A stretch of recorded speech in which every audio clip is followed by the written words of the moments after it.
Coach will open with a statement. Just raise your hands and we'll get you a mic. How's everybody today? Good. Good. Well, things are going, okay. We went inside today because it was a little hot outside, and I think that, sometimes when we practice like we practice, that we can wear our team out a little bit. So on occasion, ended up raining anyway. I don't know how it was raining. The sun seemed like it was shining, but I think the biggest challenge that we have is, a challenge to maintain intensity. If you're a 10-point scorer and you average 10 points a game in basketball, and then all of a sudden you play in a big game and you score 25 points, I guess the next game you play, you got a choice to make. Are you a 25-point scorer or are you a 10-point scorer? You're going to be a 10-point scorer, you're going to be a 25-point scorer. In golf, they call it handicap. Are you really, is that the kind of golfer you are, or is that just what you think you can play to? So it's called standard of excellence, maintaining a standard, in how you play. And, I think good is the enemy of being great, because, people sort of get satisfied and don't stick with the standard of what you want to do, what you want to accomplish, what your goals are, and all that kind of stuff. So we have a choice. Arkansas is a really good team. We have a lot of respect for them.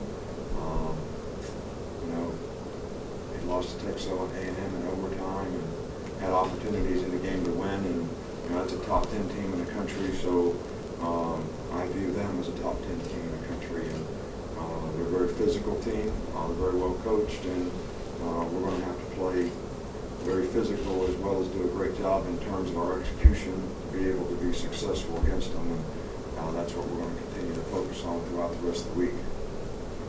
Okay. Mark, we'll start with Mark right here. Their quarterback, Brandon Allen, has played a lot of football and brought a lot of balance to their offense. What do you see from him? Well, he's a very good player. He's a good passer. He's accurate. He makes good decisions. He makes plays with his feet. He's a good scrambler. He extends plays to throw, as well as, is athletic enough to take off and run and make a first down. So I think he is really, really, each year he has gotten better and better and better, and I think he's playing extremely well, for him this year. Okay. In the middle with Michael. Have you been an advocate of adding an extra assistant coach to the on-field duties so you can have a specific special teams coach? No doubt. I'd love it. I think it'd be great. I think that having a 10th coach so that you could have 9 assistants and a special teams coach would be a real asset to the players and to the staff. So, hopefully someday that, we'll be able to do that.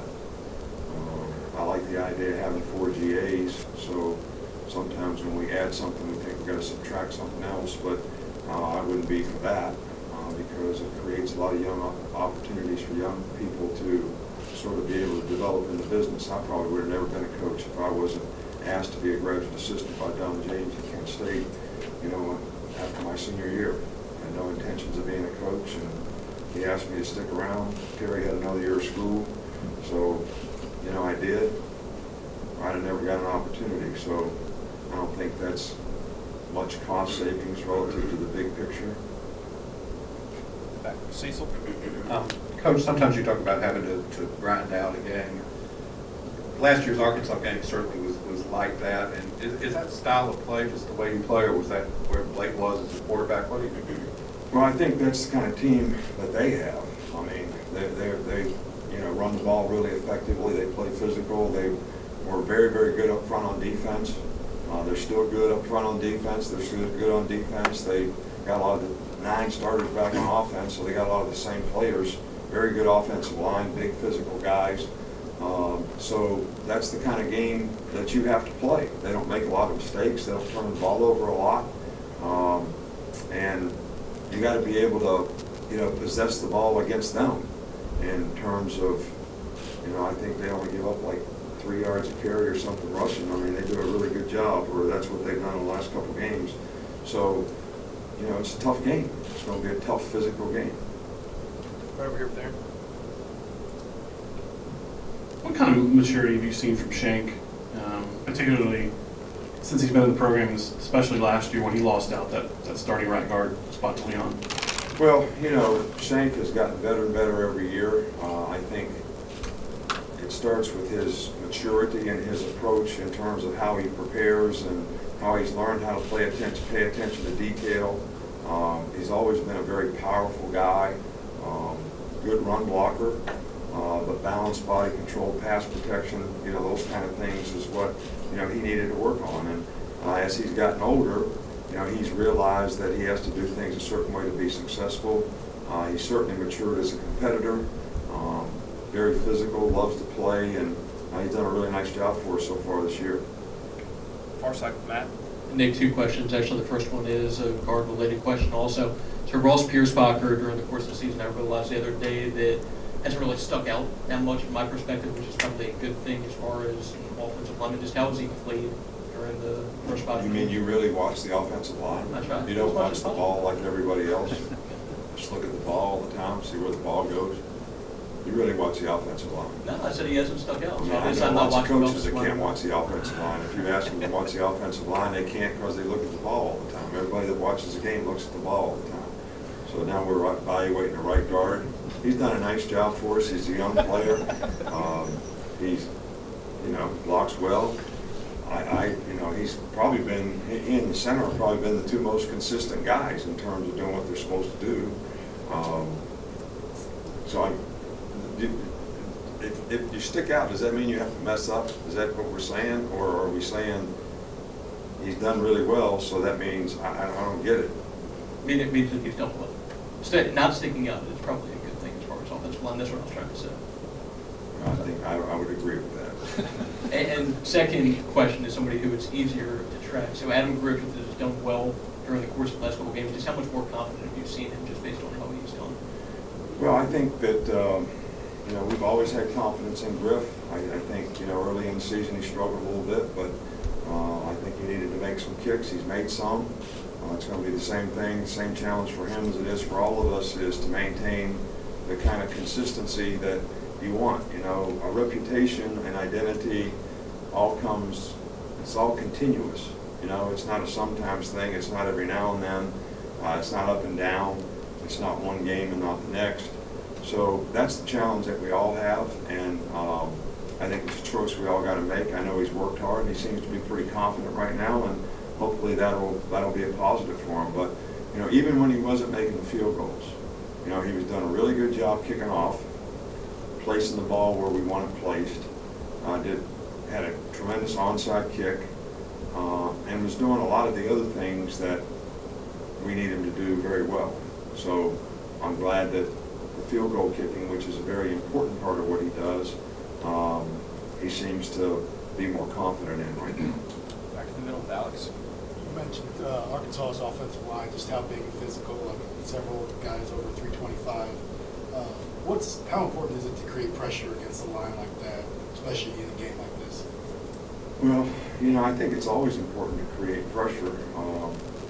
We didn't have a lot of success last year pressuring them. We got pressure on the quarterback, but we never got him on the ground much. And he completed the ball because we didn't do a very good job of covering him. So I think, you know, you got to pick your spots. And I think when you have to take and try to rush extra guys, you know, which we've done quite a bit around here in the past, you know, you better have some really good cover people. And, you know, with schemes that people have now running crossing routes and pick routes and things like that, it's very difficult playing cat coverage against somebody. So, you know, it's always important to be able to affect the quarterback with four guys rushing. And, you know, they're in six-man protection a lot. So, you know, it makes it more difficult. And they do a good job. They got a good scheme. They're really well coached, and they do a good job. So they haven't given up a lot. But I think the quarterback has done a good job of getting rid of the ball, as well as extending plays to make plays scrambling, as well as making first downs when things break down for him. His athleticism has really helped them. Okay, two more. Start with John. Nick, O.J. Howard's, I think, said multiple times over preseason how he's trying to work on his blocking skills, and it seemed like that was on display against Georgia. Just kind of what have you seen from his growth in that area, and how does that help, I guess, in another kind of smash mouth game like Arkansas? Well, you know, we need our tight ends to be able to to block. I think, people say, want to run the ball, want to be a physical team. Well, it's hard to do when you don't have a tight end that can block effectively. I think OJ has improved in that area. I think we need to get more out of our tight ends in terms of that. I think it would help us be more effective. Brandon Green played some tight end, last week, which gives us a big physical guy who also did that last year. And, we're going to continue to do some of those things to try to be able to run the ball effectively. And, but OJ has done a nice job for us. Last one right here with the CW. With Arkansas, it's the school's homecoming game. As a coach, what does that mean for you and the program? Well, I think, homecoming is a great tradition that we have a lot of respect for. It's an opportunity for people who have great memories and a lot of pride in their school to come back and revisit friends and relationships and memories. And, the football game is a great rallying point for all that. I think, the players sort of understand that it's important to a lot of people, and I'm sure they'd like to play well, because of that. I certainly have a lot of respect for the traditions of homecoming, and a lot of players that we're recruiting are having homecomings now, and one of the questions I always ask is, do they have a date? And I didn't have much luck in high school, and ended up picking wrong, a few times, homecoming and prom, right, and it still haunts me to this day. Okay, thanks, Coach. I think Miss Terry's in Florida, so maybe she won't hear that.